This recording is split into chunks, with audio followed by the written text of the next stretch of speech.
Well, I'm outside Australia House here with Jeannie, who's been on the campaign since many a year, since 2019, like myself.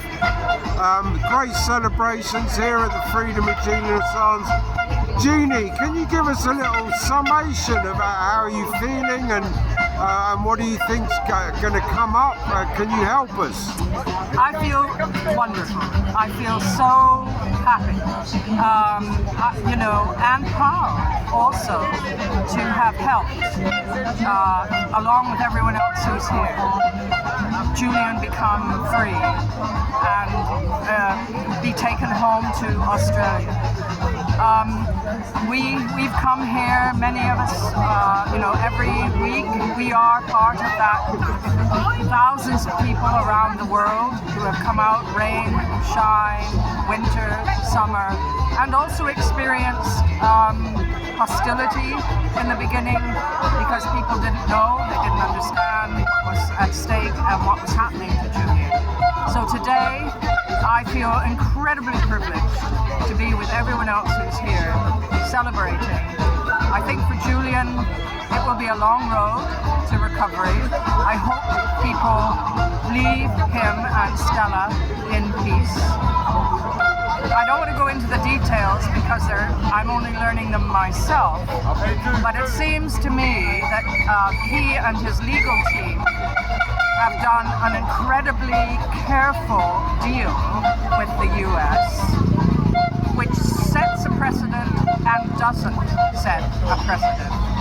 It certainly puts more pressure on journalism and journalists need to, around the world, become much more prepared to defend themselves and defend their right to publish. However, it's quite canny because the decision allows Julian, when he's well, if he wishes to continue his work.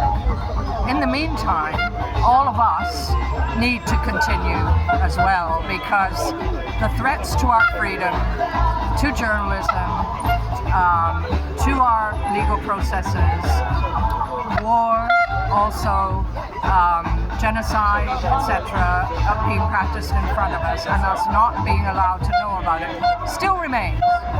So we will continue. We will take Julian's fight on.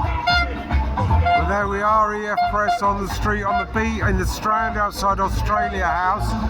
And as Jeannie's quite rightly said, that in the middle of World War III, the situation is much worse than it was back in the day of the Afghan and Iraqi warlocks publications by WikiLeaks and the great work Julian did before they impounded him in the embassy, kidnapped him and put him in Belmarsh for 5 years without trial.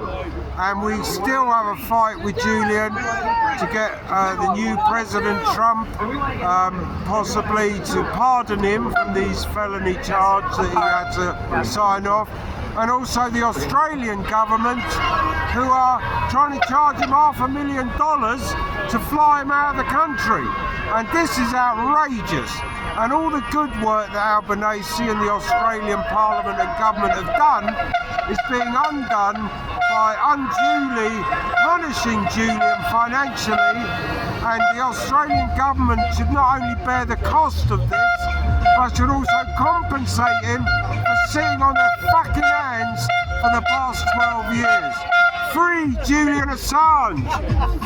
We freed Julian Assange! Brilliant. Thank you, Julian. Just going to do a reverse shot.